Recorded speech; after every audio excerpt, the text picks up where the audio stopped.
ഇന്ന് നമ്മൾ മാങ്ങാച്ചാറാണ് ഉണ്ടാക്കാൻ പോകുന്നത്. അതിനായിട്ട് 1/2 കിലോ മാങ്ങ എടുത്തിട്ടുണ്ട്.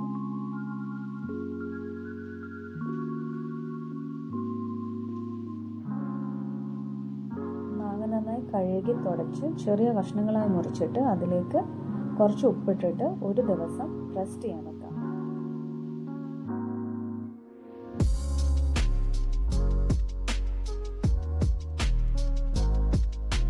ഒരു പാനിൽ നമുക്ക് 4 ടേബിൾ സ്പൂൺ നല്ലെണ്ണ ഒഴിച്ചു കൊടുക്കാം. എന്നിട്ട് ആ എണ്ണ ഒന്ന് ചൂടായി വരുമ്പോൾ അതിലേക്ക് കുറച്ച് കടുക് ഇട്ട് കൊടുക്കാം. കടുക് പൊട്ടി വരുമ്പോൾ അതിലേക്ക് നമുക്ക് 2 വറ്റൽമുളക് കൂടി ഇട്ട് കൊടുക്കാം. ഇതിലേക്ക് 2 പച്ചമുളക് മുറിച്ചിട്ടത് ഇട്ട് കൊടുക്കുന്നുണ്ട്. അതിനുശേഷം ഒരു 10 അല്ലി വെളുത്തുള്ളിയും ഒരു 2 കഷ്ണം ഇഞ്ചിയും ഒരു പേസ്റ്റ് പോലെ ആക്കിയിട്ടാണ് ഇട്ട് കൊടുക്കുന്നത്. നന്നായിട്ട് വഴറ്റി കൊടുക്കാം.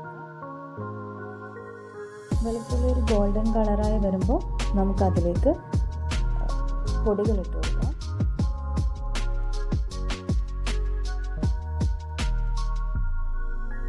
ഒരു ടേബിൾ സ്പൂൺ മഞ്ഞൾപ്പൊടിയും ഒരു ടേബിൾ സ്പൂൺ നല്ല എരിവുള്ള മുളക് പൊടി ഇട്ട് കൊടുത്തിട്ടുണ്ട്. അതിനുശേഷം ഞാൻ ഒരു ടേബിൾ സ്പൂൺ കാശ്മീരി ചില്ലിയും കൂടി ഇട്ട് കൊടുക്കും.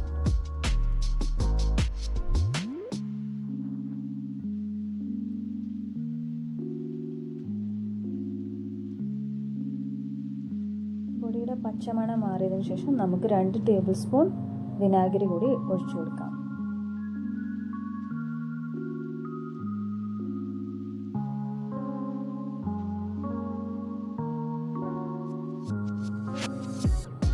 ഇനി ഇതിലേക്ക് മാങ്ങ ഇട്ട് നന്നായിട്ട് മിക്സ് ചെയ്തെടുക്കാം.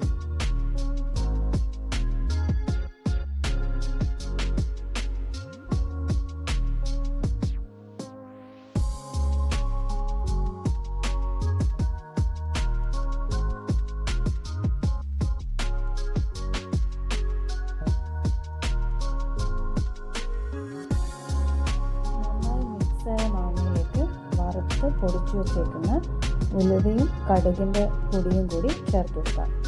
അതിനുശേഷം പായപ്പൊടിയും കൂടി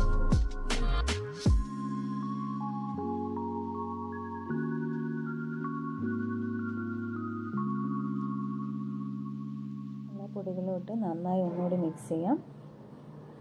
അപ്പോൾ മാങ്ങാച്ചാർ ഇവിടെ റെഡി ആയിട്ടുണ്ട്. Thanks for watching.